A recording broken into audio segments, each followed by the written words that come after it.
Good morning. How we doing on this July 3rd edition of Daily Bread? We got a sky line of New York City.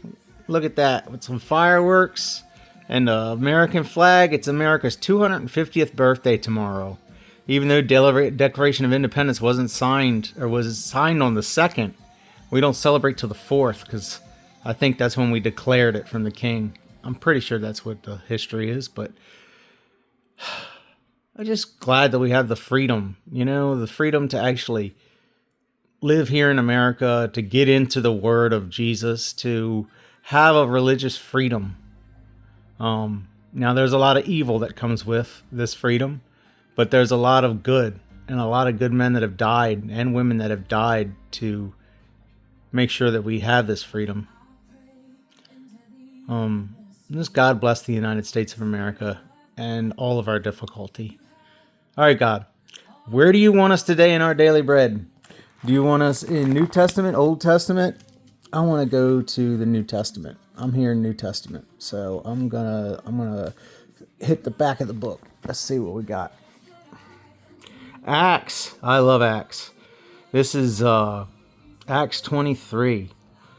And the night following, the Lord stood by him and said, "Be of good cheer, Paul. For as thou hast testified of me in Jerusalem, so must thou bear witness also at Rome." So Jesus is telling Paul that, you've testified about me in Jerusalem, now you're going to go to Rome. There's nothing better than a calling to go around the world testifying for Jesus. Unfortunately, some of our missionaries go to the most remote parts of the world, and there's chances of death every day, but the Lord, he keeps them safe.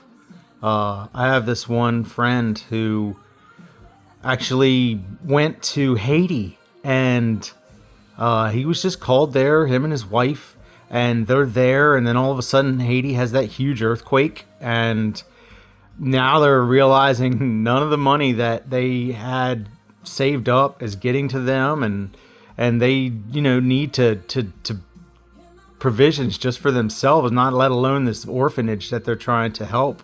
And yeah, they just came across this field, and he drove out into the field, and the Holy Spirit told him to make a right. And next thing you know, he's in this area where they actually did a drop, and there was actual provisions for not just them, but for everything that somebody had just said, "I'm sure Haiti needs this," and they had food and provision and everything. So the Lord will provide even in your most craziest of needs. Just never lose faith in the Lord. And when it was day, certain of the Jews banded together and bound themselves under a curse, saying that they would neither eat nor drink till they had killed Paul. Good Lord. Wow. And they were more than 40, which had made this a conspiracy. And they came to the chief priests and elders and said, "We have bound ourselves under a great curse, that we will eat nothing until we have slain Paul." That sounds like they're in a demonic possession to me. "Now therefore ye, with the council, signify that the chief captain, and bring him down unto the morrow, as thou would inquire something more perfectly concerning of him, and we, or ever he come near, ready to kill him." And then Paul's sister's son heard there lying in wait, and he went and entered into the castle and told Paul. Then Paul called one of the centurions unto him and said, "Bring this young man unto the chief captain, for he hath certain thing to tell him." So he took him and brought him to the chief captain and said, "Paul, the prisoner, called me unto him and prayed to me, bring this young man unto thee, who hath something to say to thee." Then the chief captain took him by the hand and went with him. aside privately and asked him, "What is thou hast tell me?" And he said, "The Jews have agreed to desire thee that thou wouldest bring down Paul to the morrow unto the council, as though they would inquire somewhat of him more perfectly. But do not thou yield unto them, for thou lie in wait for him, and more than 40 men, which have bound themselves with an oath, that they will neither eat nor drink till they have killed him.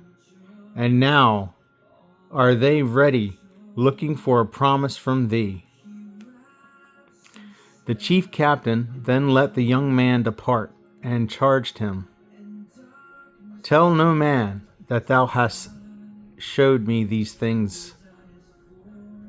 I want to keep reading, but at the same time, we know that Paul gets away. So these men, I hope they died of hunger because of the dumb curse they put upon themselves. But anyway, I'm going to keep reading. You guys can read it too. It's in Acts 11 is where we started. So Acts 23:11. Anyway, guys, happy 4th of July weekend. I'll see you tomorrow.